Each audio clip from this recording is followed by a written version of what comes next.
It's gonna happen! It's gonna happen! Eric Comrie's about to get a goddamn win! Get ready to fly! 527, ready for departure.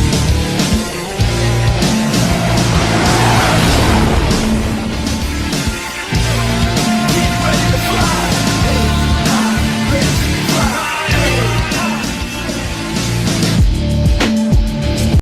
Good morning, afternoon, and evening, ladies and gentlemen. We're doing this one standing because I have a lot of homework to complete tonight. So we're just gonna rush through this goddamn video.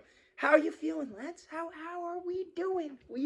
I think we're doing well. I think we're doing well. You know why? The Jets have won their third straight game. And Eric Comrie, Eric, put your hands up. You've won. You've got to win. He deserves it so much.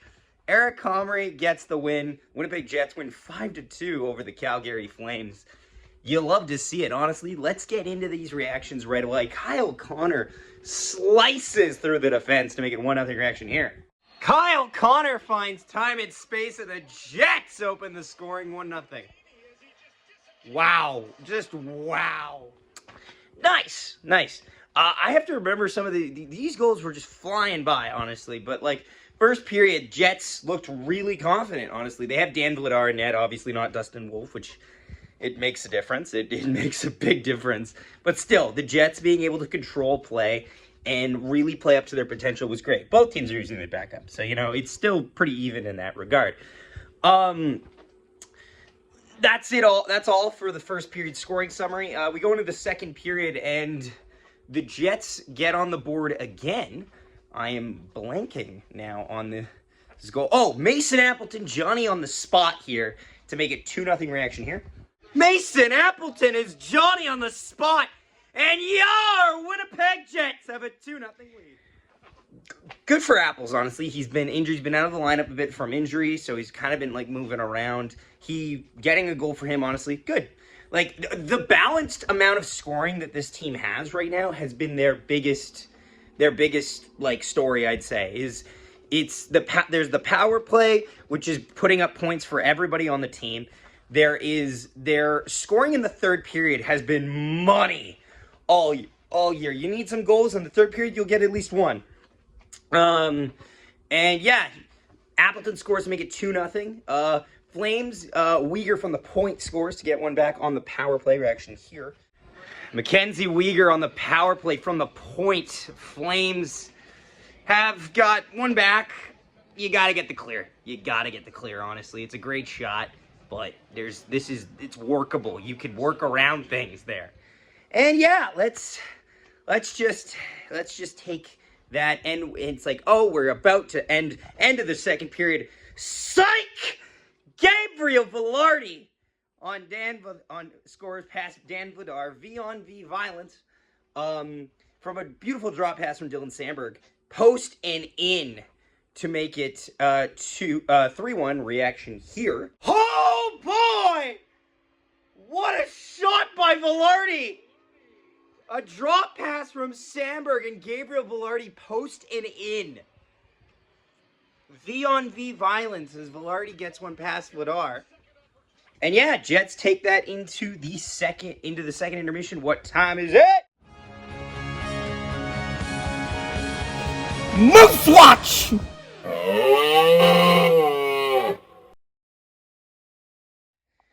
Moose Watch, so this is going to be different. This is going to be a different Moose Watch. So first off, the Jets, the Moose blew a game against the Griffins. They lost another game against the Griffins. They had a chance to score. I'm not going to talk about that at all. I'm going to talk about what I did this morning, which is I got to go to a blind hockey event at the Hockey for All Center.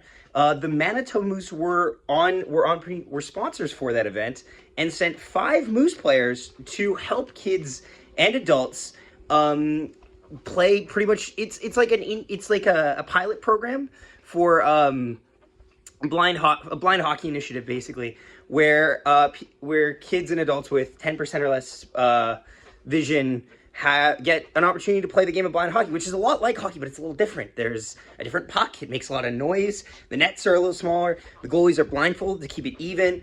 And yeah, it's a lot more sound-based and knowing where everything is. You have to complete a pass before you score or it doesn't count. Refs will tell you if you're offsides before they call offsides to let you know to get back on side. And honestly, I had an amazing time. Got to meet a bunch of wonderful people there.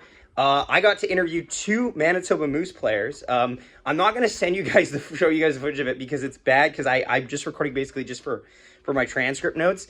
But I interviewed Mason Shaw and Ashton Sautner. And Sautner, I actually got to ask a bunch of proper questions for that. And honestly, those guys had an incredible time out there. The kids had an amazing time. Adults too.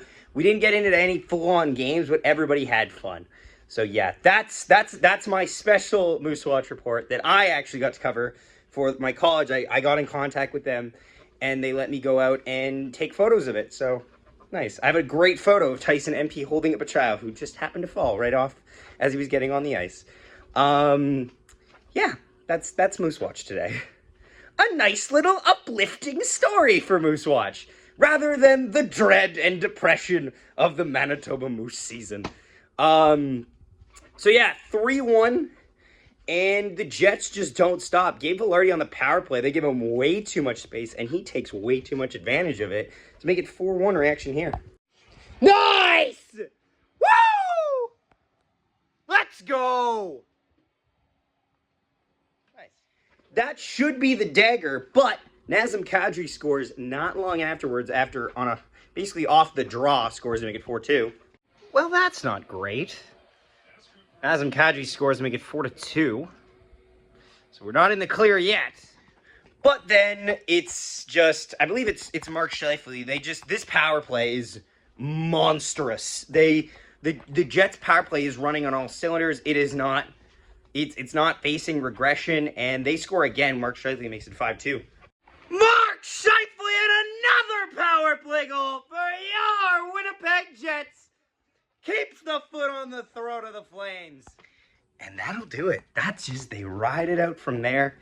And the Jets win 5-2 over the Calgary Flames. And you just love to see it. And Eric Comrie gets that win. That win that's been eluding him for a while. He's like 3-8, but he started 3-0. So he's been on a bit of a cold streak, and he gets that win. And the Jets improved to 3 straight wins. And they are up to 71 points on the year. And that's incredible, especially considering you think the normal threshold for teams to make the playoffs is 100. They are 3/4 of the way there, basically, with just a little over halfway through the season. It's phenomenal, and I really do hope they keep it up. But yeah, 3 stars of the game tonight. Gabe Vilardi gets the 1st star. Eric Comrie gets 3rd star. 2nd star will go to... I didn't want to give Eric 1st star. I want to give him 3rd.